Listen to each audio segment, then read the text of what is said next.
The first time Caleb's father ever hit him with a closed fist. Caleb was 16 and wearing his mother's old scarf around his neck because it smelled like her. "You look like a goddamn girl," Big Mike roared, backhanding him so hard the scarf tore. Blood dotted the kitchen tile in Odessa, Texas like red punctuation marks. Caleb didn't cry. He'd learned years ago that tears only made it worse, but something inside him folded up small and hid. 2 weeks later, Mike dragged him to Iron Rain MMA gym and threw a pair of 16-ounce gloves at his chest. "You're gonna learn to fight, boy. I ain't raising no fairy." That was the day Caleb met Levi. The gym smelled like bleach, sweat, and old blood. Heavy bags swung like corpses. Men grunted, cursed, spat into buckets. Caleb stood in the doorway clutching a water bottle like a shield. Coach Ramirez, a former Marine with a cauliflower ear the size of a dinner plate, looked Caleb up and down, skinny, soft-jawed, long lashes, and snorted. "Fresh meat for the wolves." Then a voice cut across the noise, calm as desert wind. "I'll take him, Levi Bennett. 22. Undisputed welterweight prospect out of Vegas. Tattoos from wrist to collarbone. A crooked smile that didn't match the scars. Everyone in the gym respected him. Half of them feared him. He walked over, all lean muscle and quiet confidence, and held out a hand. "Caleb, right? I'm Levi. Let's wrap those hands before your dad sees you standing there looking pretty." Caleb's cheeks burned. Pretty. The word was a blade. But Levi's eyes weren't cruel. They were storm gray and careful, like he already knew every secret Caleb was terrified to speak out loud. They started with footwork. Levi stood behind him, hands on Caleb's hips correcting stance. "Weight on the balls of your feet. You're not dancing ballet, but you're not a statue either." His voice was low, no one else could hear. Caleb's skin prickled every time Levi's calluses brushed his waist. After an hour, Mike barked from the sidelines. "Hit him harder, Bennett. He ain't made of glass." Levi's jaw tightened. He leaned in so only Caleb heard. "Breathe. I've got you." That night Caleb threw up in the gym bathroom. Levi held his hair back without being asked. 2 months became 6. Caleb's body changed, shoulders widened, ribs vanished under new muscle. He learned to throw combinations that made the heavy bag jump on its chain. He learned to take punches without flinching. But every time Mike screamed, "Man up!" something inside Caleb curled tighter. At night he dreamed of running. He'd wake up gasping, tasting blood that wasn't there. The only thing that quieted the dreams was Levi. They never talked about it at first. Just small things. Levi slipping him an extra protein shake. Staying late to wrap Caleb's ribs when Mike had accidentally cracked one with a body shot. The way Levi's fingers lingered half a second longer than necessary when he taped Caleb's wrists. One Thursday the gym emptied early. Rain hammered the tin roof. Levi was shadowboxing in the cage, shirt off, music blasting. Caleb watched from the doorway, heart punching against his ribs harder than any sparring partner ever had. Levi caught his eye in the mirror and smiled. Small, knowing. He killed the music. "You gonna stand there all night, Texas?" Caleb stepped inside the cage. The chain-link door clanged shut behind him like a jail cell. Levi walked over, sweat dripping from his lashes. "You did good today. That hook you landed on Ramirez? Clean. You didn't even flinch when he bled on you." "I'm tired of flinching," Caleb whispered. Levi's hand lifted, slow enough that Caleb could have moved away. He didn't. Levi brushed a thumb across Caleb's swollen cheekbone, the one Mike had opened the night before with an elbow for toughness. "You don't have to flinch with me," Levi said. The kiss was inevitable. Soft at first, then desperate. Teeth clacking, hands clutching, like they were drowning and the other was air. Caleb tasted salt, sweat, blood, tears he didn't know he was crying. When they broke apart, Levi rested his forehead against Caleb's. "I've wanted to do that since the day your old man dragged you in here like a sacrificial lamb." Caleb laughed, a broken sound. "I'm 17. I know," Levi's voice cracked. "I'll wait. As long as it takes." They kept it secret. Stolen minutes in the equipment room, in Levi's truck behind the Whataburger, texts deleted the second they were read. Every touch felt like contraband. Caleb turned 18 in March. Mike threw him into the amateur circuit immediately. "Time to see if all that money I wasted was worth it." First fight. A kid from Lubbock with a swastika tattoo poorly hidden under his sleeve. Caleb won by rear naked choke in the second round. The crowd roared. Mike clapped him on the back so hard it left a bruise. "That's my boy." In the locker room afterward, Levi kissed the split in his eyebrow and whispered, "That's my boy."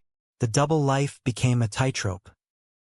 Caleb started winning fast hands, vicious ground and pound, a meanness Mike praised and Levi quietly mourned. Promoters noticed. A 9-0 amateur record by 19. Offers from Vegas gyms. Mike started talking pro contract. 6 figures. Finally making something of yourself. Caleb's nightmares changed. Now he dreamed of the cage door locking from the outside while Mike and the crowd chanted, "Faggot." Levi got signed to a UFC developmental deal. He moved to Las Vegas full-time but flew back every weekend, lying to everyone about training camps. He and Caleb rented a cheap motel off I-20, made love like the world was ending, fell asleep to the sound of 18-wheelers on the highway. One night Levi traced the newest bruise on Caleb's ribs, purple fingerprints shaped like Mike's grip. "You gotta get out," Levi said. "Come to Vegas with me. I'll take care of you." "I can't." Caleb's voice was small. "He'll kill me. Or worse, he'll kill you for turning me." Levi's eyes went dark. "Let him try." They fought about it for the first time. Caleb left the motel at 3 a.m., drove home crying so hard he almost wrecked. 2 weeks later, everything exploded. Mike found the texts. He was waiting in the kitchen when Caleb got home from the gym. Phone in one hand, Glock on the table. "Sit down." Caleb sat. Mike read the messages out loud in a flat voice. Every "I love you," every nude Levi had sent, every desperate plea from Caleb that began, "Please don't leave me." When he finished, the silence was worse than screaming.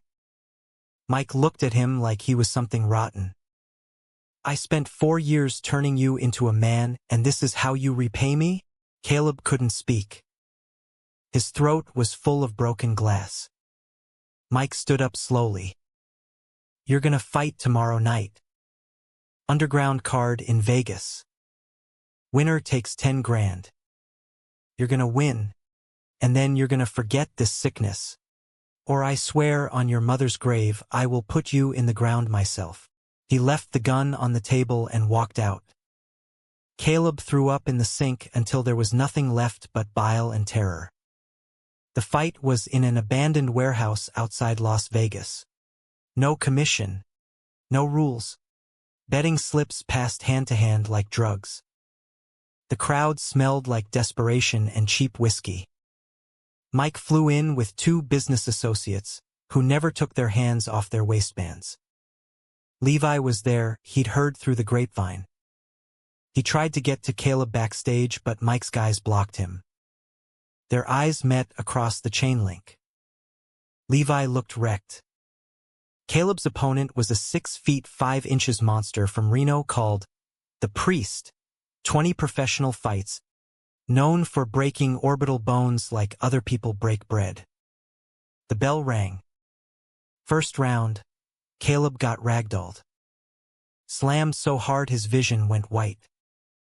The Priest whispered filthy slurs with every punch. Things about pretty boys and what happens to them in prison. The crowd ate it up. Mike stood at cageside screaming, "Kill him! Boy, show me you're not what he says you are." Second round, Caleb tasted blood and remembered Levi's voice from years ago.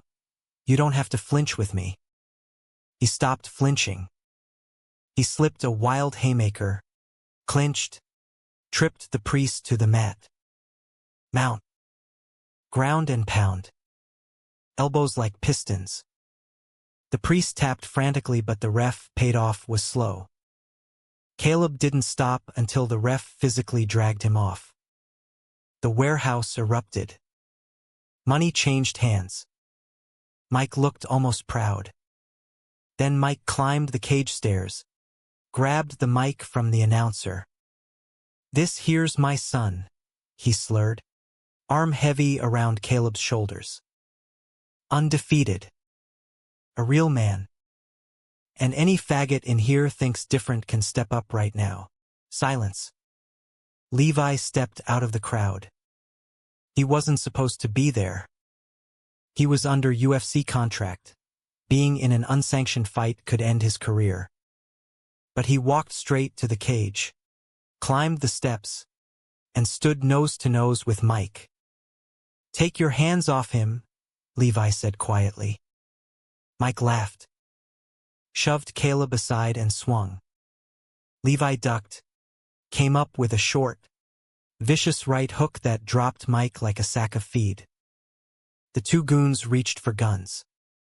Caleb moved without thinking. Years of training, years of rage. He disarmed the first guy with a wrist lock that snapped bone. Kneed the second in the solar plexus so hard the man pissed himself. The crowd went dead quiet.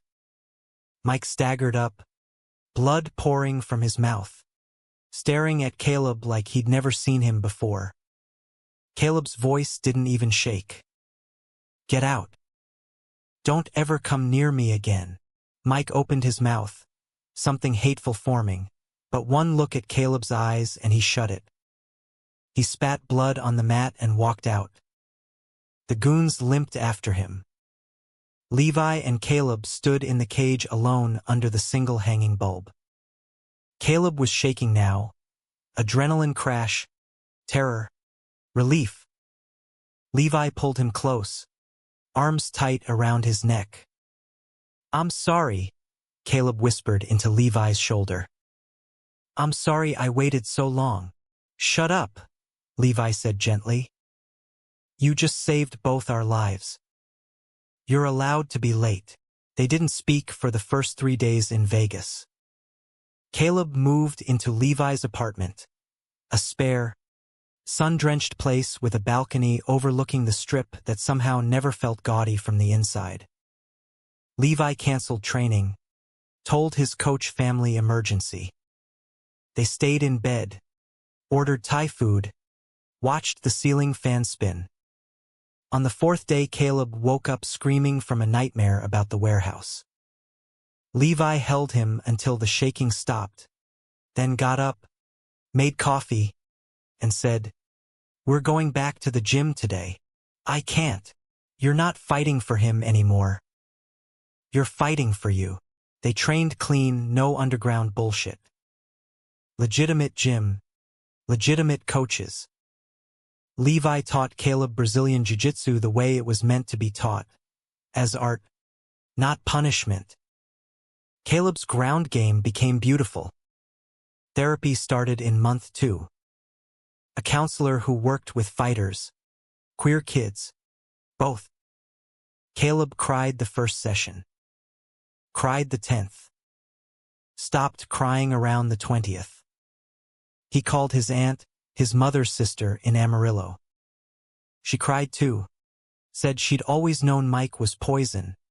Offered to come get anything he wanted from the old house. He told her to burn it all. 6 months later, Caleb fought his first sanctioned pro bout. Levi sat front row wearing Caleb's old high school hoodie like a talisman. Caleb won by triangle choke in the second round. Clean, textbook, merciful. When the ref raised his hand, he looked straight at Levi and mouthed, "Thank you." The UFC signed him a week later. 2 years passed like a slow exhale. Caleb's record climbed 8-0, all finishes.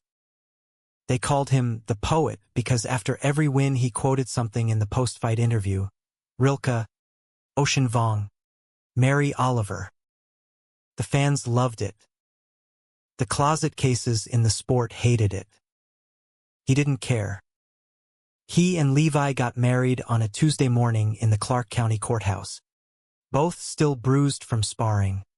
Wearing jeans and the same shy smiles from that first rain-soaked night in the cage. Only 12 people came, teammates, Levi's sister, the therapist. Afterward, they ate breakfast burritos on the courthouse steps and laughed when paparazzi showed up too late. Mike sent one letter, forwarded by the aunt. Caleb read it in the parking lot of the gym, Levi waiting in the truck. "I was wrong. I'm dying. Liver. If you can find it in your heart." Caleb burned the letter in an ashtray outside the doors. He didn't go to the funeral 6 months later. Instead, he flew to Texas alone. Stood in the overgrown yard of the house he grew up in, now condemned, and scattered his mother's ashes where the scarf had torn that first night.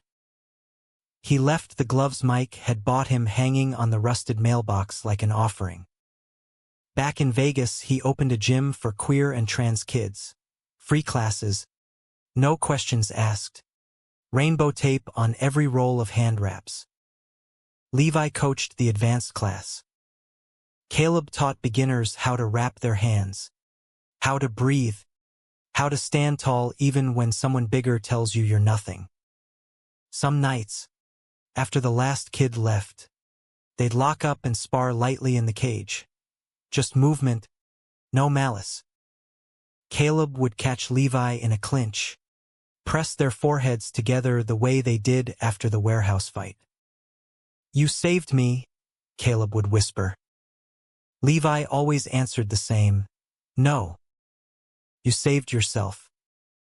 I just refused to let go of your hand." And under the harsh gym lights, two men who had once been told love makes you weak held each other like proof of the opposite. The cage that was built to break him became the place he learned how to stand inside his own skin. Unbroken, unafraid, and finally free.